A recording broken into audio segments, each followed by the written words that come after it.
Well, hello, this is a little video. It's a little bit off from the normal Railmaster stuff that I've been doing, but one part is that I've been updating my layout and also doing a particular experiment. First of all, I'll show you what I've actually done in the yard. I've fitted all these lights.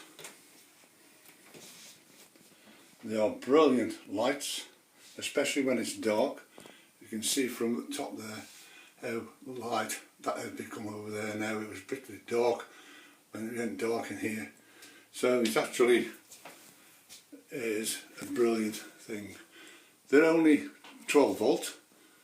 I actually bought 10 of them, and those 10 I actually got from a chap named Clifford Perrin, and there's the address, and there's his email address, and they actually cost £19.98, and that is what they actually are. Exclusive design yard lights, 5 of 12 volt, so in actual fact there's 10 instead of just 5, so I've doubled it up, make the yard lights better.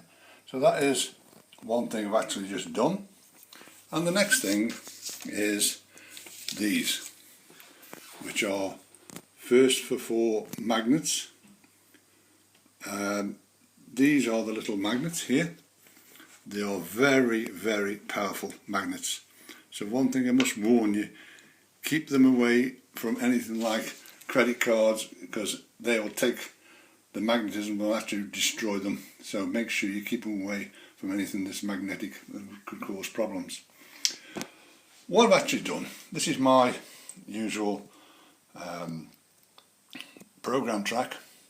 What I've actually done is fitted them there underneath the ballast. Now what it actually is that some people actually cut a hole in here and actually push the magnets up bank and do it that way.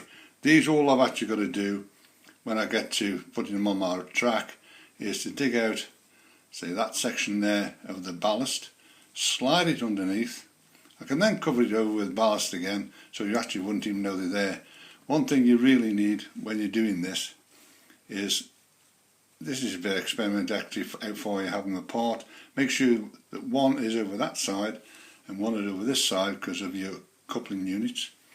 And you need this, which is a marker, so you know exactly where to stop the wagons when you're actually uncoupling.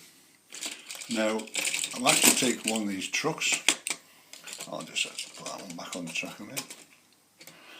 And what I've actually done is, this is the bottom of the truck. What it actually is a paper clip. And what I've actually done is bent it over the bar, which is on the bottom half of that, and bend it round. Make sure you've got that loop so that it gives a lot of area for the magnets to pick up. Then what I've done is super glued that onto the end of there to make sure it stays there, because these magnets will actually pull anything off. Then all you do is get the truck, I'll put it back onto the track, connect it up to that one there, and what you actually do then is you come along and shunting, you come up to where that marker is, there, and it disconnects, just like that. So when you go past it, come back again, they don't disconnect. So if you go back again, go to there, and they disconnect. Now I've actually done some experimenting with this. Is when I first did them, I put them on top of here. Now what happened was, which actually in fact is ideal, because in one sense the trucks will go over it no problem, but what it was actually doing is when it got to here, it would actually pull the truck up bank like that and take it off the track. So that is what I've actually done with the wagons. Let's see, do it again. There they are, disconnected, no problems at all. I've even done a little experiment with this, which is a little lump of wood. What I've done is stuck one on the end of there. And what you can actually do, if you're very gentle, you can actually, I can't do with this because I've got, do that and you actually will disconnect the track. Just look how strong they are. They will lift the wagon with no problems whatsoever. So it's a little other experiment I've been playing with, but as I say, the part that I'm quite pleased with is the fact that these wagons are now working. It's taken me quite a while to get that distance right, and making sure I got the marker. So we just do that, and it'll actually uncouple. So it's done pretty well, but as I say, it'll be better still when I've actually got it onto the track. I can put them, with them only being that far apart, where you've normally got the big ramps and you've got to put them into a straight piece of track, you can put these basically anywhere you want. They will still uncouple.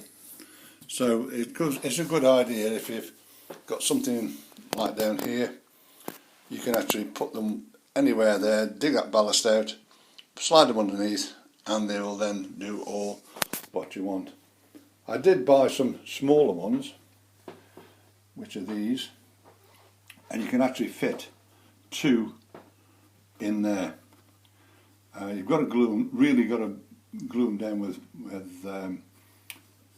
glue, because they're that strong they actually pull themselves off again. But I found out that this is really the best way to do them. But say they are first for magnets. That's where they actually come from. You get this off the internet, and they actually cost me £16.07, and that is for 20. So they're quite cheap, and they're very, very good for working on the system. So that is it for now, and I will speak to you soon. Bye.